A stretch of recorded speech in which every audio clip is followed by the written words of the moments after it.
Saya sebutkan tadi, kelab malam.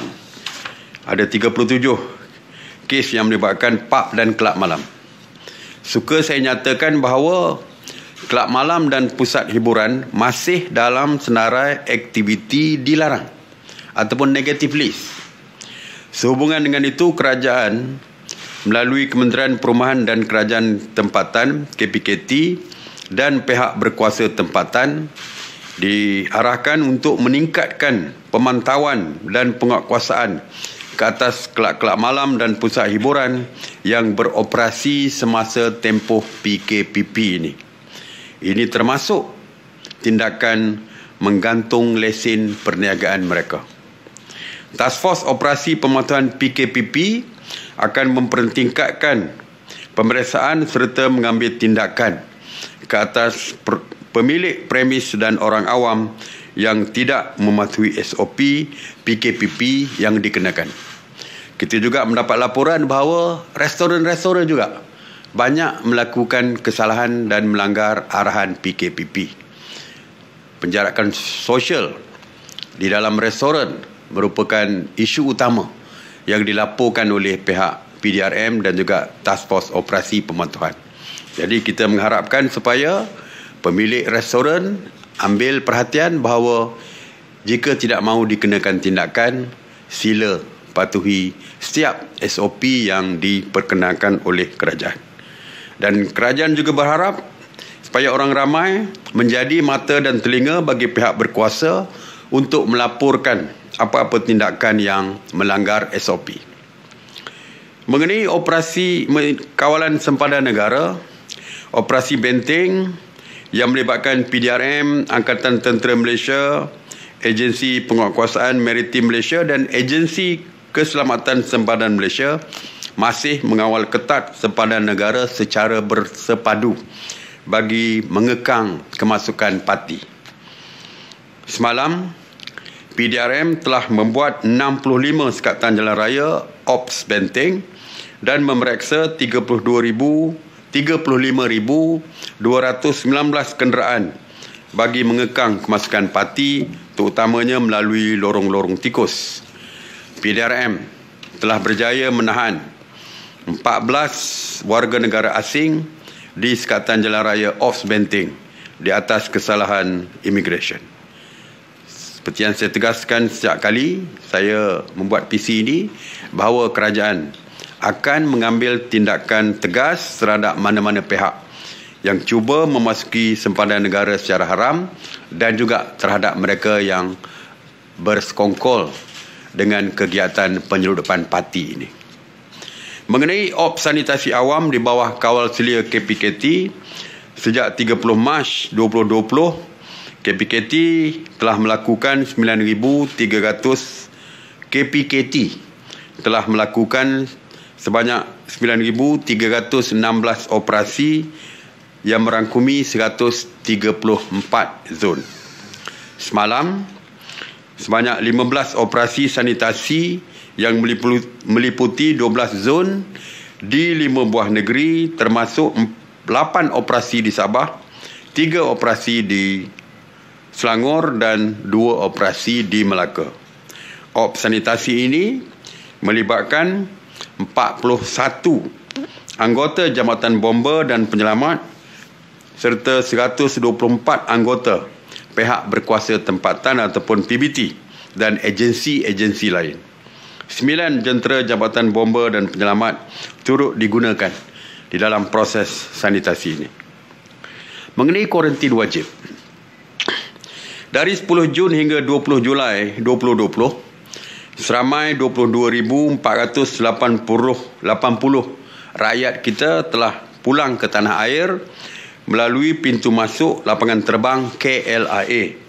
Daripada jumlah itu, sebanyak 22,402 individu telah diperintahkan untuk menjalani kuarantin wajib di rumah dan 78 lagi telah dibawa ke hospital. Pada 20 Julai 2020, seramai 403 rakyat Malaysia telah pulang ke tanah air melalui lapangan terbang antarabangsa KLIA dan KLIA 2. Kesemua 403 individu tersebut telah diperintah untuk menjalani proses kuarantin wajib di rumah mereka.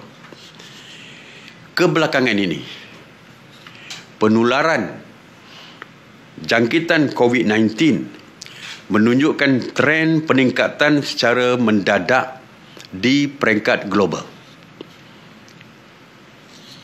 Sehingga 20 Julai 2020, lebih 14 juta kes positif COVID telah direkodkan di seluruh dunia, termasuk 603,000 kes kematian. Sejak 3 hari lepas, kes baru yang dilaporkan di seluruh dunia telah melebihi angka 200,000 satu hari. Ini juga menyumbang kepada peningkatan jumlah kes di Malaysia apabila rakyat kita pulang dari luar negara. Kerajaan juga masih mendapati terdapat individu yang melanggar SOP dan peraturan kuarantin wajib di rumah, dan sikap degil mereka ini mengundang risiko penularan jangkitan. Kerajaan memandang serius insiden ketidakpatuhan SOP, home quarantine ataupun kuarantin di rumah ini yang telah menyebabkan penularan jangkitan COVID-19 kepada ahli keluarga dan masyarakat sekeliling. Kita pun tahu, tersebar di dalam media sosial, seorang yang sepatutnya berada di rumah dengan wristbandnya makan di restoran. Ini jelas melanggar SOP yang dikeluarkan. Oleh itu, mesyuarat khas menteri-menteri mengenai pelaksanaan PKP telah membuat keputusan, iaitu bermula daripada hari Jumaat ini, iaitu 24 Julai 2020, semua rakyat Malaysia yang pulang dari luar negara, termasuk warga asing yang dibenarkan, 4 kategori yang dibenarkan, bila sampai saja ke tanah air, mereka akan dikuarantin wajib di pusat-pusat kuarantin yang ditetapkan oleh kerajaan.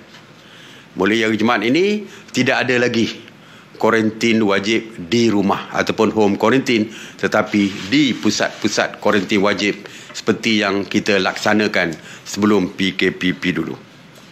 Mereka yang terlibat perlu menanggung sepenuhnya kos kuarantin di stesen-stesen kuarantin, sama ada di institusi latihan awam atau hotel berdasarkan kos yang telah dipersetujui sebelum ini. Agensi Pengurusan Bencana Negara NADMA bersama Kementerian Kesihatan akan mengenal pasti serta mewartakan Institut Latihan Awam dan Hotel dengan segera yang sebagai stesen kuarantin.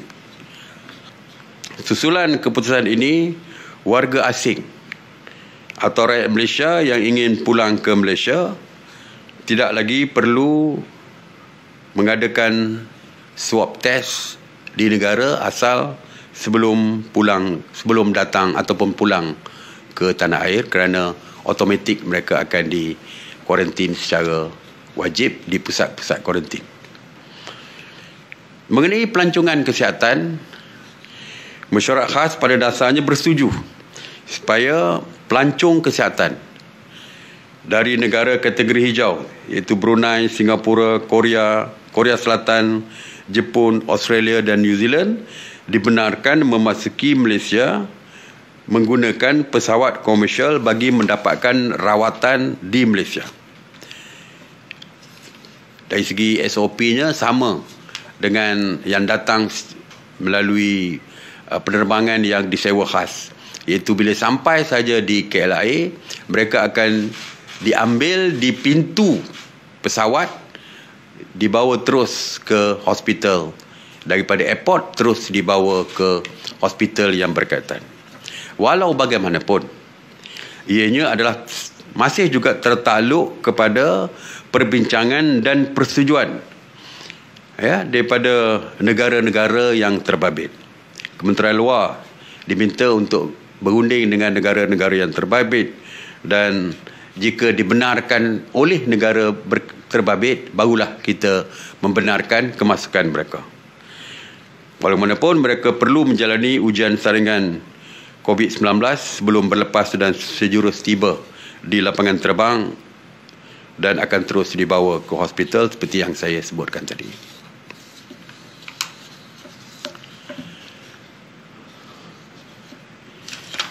Saya ingin membuat sedikit pembetulan. Rakyat Malaysia yang pulang tidak perlu membuat swab test sebelum mereka pulang. 3 hari sebelum penerbangan. Tetapi warga asing perlu membuat swab test sebelum mereka datang ke Malaysia. Tuan-tuan dan puan-puan sekalian, sudah lebih 4 bulan kerajaan mengambil keputusan untuk memperkenalkan Perintah Kawalan Pergerakan ataupun PKP bagi mengekang penularan wabak COVID-19. Antara langkah awal yang telah diambil oleh kerajaan termasuk larangan rentas negeri dan penutupan pintu masuk sempadan. Sektor-sektor ekonomi pun diarahkan ditutup dan aktiviti seharian juga tidak dibenarkan dalam usaha memutuskan rantaian jangkitan COVID-19. Alhamdulillah, dengan kerjasama rakyat semua, kita telah berjaya melandaikan lengkungan jangkitan. Berikutan kejayaan ini, kerajaan telah memberikan banyak kelonggaran seperti pembukaan semula kebanyakan sektor ekonomi serta aktiviti harian. Namun begitu, kelonggaran-kelonggaran ini tertakluk kepada SOP yang telah ditetapkan serta kawalan kendiri oleh orang ramai. Seperti yang ditegaskan oleh Yang Amat Berhormat Perdana Menteri Tan Sri Muhyiddin Yassin semalam, dalam norma baru ini, setiap individu, keluarga dan masyarakat merupakan petugas hadapan ataupun frontliners dalam usaha memerangi wabak COVID-19 ini.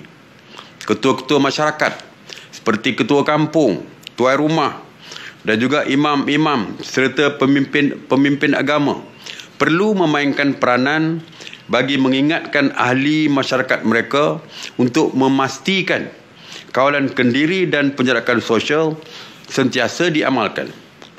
Keluarga-keluarga juga perlu memainkan peranan bagi memastikan keselamatan keluarga dan masyarakat di sekeliling mereka terpelihara. Nasihatilah ahli keluarga untuk memakai pelitup muka, terutamanya apabila berada di tempat-tempat awam. Jika yang bergejala, nasihatlah untuk tidak keluar rumah dan terus ke hospital ataupun klinik untuk mendapatkan rawatan. Kepentingan kawalan kendiri dan penjarakan sosial perlu dititik beratkan dan menjadi amalan seharian dalam norma baru. Pematuhan SOP yang telah ditetapkan juga perlu menjadi amalan harian kita semua. Keputusan untuk memperkenalkan PKP ini bukannya satu keputusan yang diambil mudah. Negara kehilangan sekurang-kurangnya 2 bilion ringgit sehari apabila PKP dilaksanakan. Pandemik ini masih belum berakhir dan kita semua perlu memainkan peranan masing-masing bagi memastikan kesihatan kita, keluarga dan masyarakat terjaga. Oleh itu, teruskan amalan kawalan kendiri untuk kekal selamat. Terima kasih. Saya buka kepada soalan. Datuk Seri, saya Syamsiah yang bernama. Peningkatan kembali jumlah kes COVID menyebabkan ada kebimbangan di kalangan ibu bapa terhadap anak-anak yang bersekolah. Apatah lagi raya haji bahkan menjelma. Adakah kerajaan sedia mempertimbangkan semula sesi persekolahan pelajar-pelajar sekolah rendah dan hanya membenarkan pelajar yang mengambil peperiksaan saja bersekolah untuk sesi tahun ini? Terima kasih. Setakat hari ini tidak ada keputusan baru daripada Kementerian Pendidikan. Jadi setakat hari ini masih lagi dengan keputusan yang lama, iaitu untuk membenarkan pelajar-pelajar ke sekolah, ya, seperti yang dirancang. Walaupun saya percaya bukan saja sekolah, tapi mana-mana sektor pun, jika ada kedapatan kes yang meningkat, maka kita akan ambil keputusan selepas itu. Okey. Datuk Mohan daripada RTM. Kluster rumah orang tua di Keluang seperti yang nyatakan oleh Kementerian Kesihatan telah melibatkan 14 orang. Apakah PKPD akan dilaksanakan di lokasi tersebut? Dan yang kedua, kluster baru di Sarawak. Adakah orang yang nak balik ke Sarawak perlu melalui proses kuarantin? Okey. Untuk pusat jagaan orang tua, mereka memang berada di dalam rumah tersebut, rumah pusat jagaan tersebut, ya. Dan seperti yang telah pun kita laksanakan sebelum ini, kita mengadakan lockdown ataupun penutupan pusat orang tua itu secara administratif, secara pentadbiran. Kita tidak isytiharkan PKPD, ya. Kita hanya lockdown tempat tersebut dan seperti biasalah prosedur biasa diikuti, seperti membuat saringan swab test kepada seluruh yang yang tinggal di dalam rumah pusat jagaan orang tua tersebut, termasuk pekerja-pekerja yang mungkin keluar masuk daripada rumah orang tua tersebut. Jadi kita tak boleh, kalau tidak kita terpaksa stop pekerja yang tinggal di luar daripada masuk. Kita benarkan, tetapi kita akan membuat swab test. Tapi mungkin selepas ini NGO-NGO yang selama ini ataupun orang-orang awam yang datang melawat ke rumah tersebut tidak dibenarkan masuk selama 14 hari semasa kuarantin ataupun semasa ditutup rumah jagaan orang tua tersebut. Bukan PKPD, tetapi secara administratif, secara pentadbiran. Datuk Seri, ini mengenai situasi di pusat membeli belah, terutamanya pada hujung minggu yang terlalu ramai.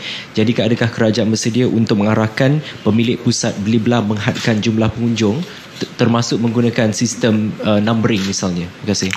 Setakat ini kita belum membuat keputusan untuk menyekat kemasukan beramai-ramai ke pusat membeli belah. Walaupun pusat membeli belah tersebut boleh mengambil tindakan mereka untuk memastikan keselamatan pelanggan mereka. Jikalau terlalu ramai serentak pergi misalnya, dan mereka membuat peraturan supaya ada giliran untuk masuk ke dalam premis perniagaan mereka, mereka boleh lakukan. Kerana sebelum ini pun banyak premis-premis perniagaan di dalam shopping kompleks sekalipun menghadkan dari segi jumlah kemasukan pelanggan mereka. Itu tidak kita tetapkan, tetapi ditetap juga oleh premis-premis perniagaan tersebut. Sebab seperti kita kata, mesti ada social distancing ataupun penjarakan sosial termasuk di dalam premis perniagaan mereka. Kalau bersesak, mereka boleh membuat peraturan untuk menghadkan dari segi jumlah yang berada dalam kedai mereka, dan mereka boleh membuat giliran bagi pelanggan untuk masuk ke dalam premis perniagaan mereka. Jadi kita galakkanlah kalau boleh kontrol dari segi kemasukan beramai-ramai ke dalam premis perniagaan mereka. Okey. Terima kasih. Assalamualaikum warahmatullahi wabarakatuh.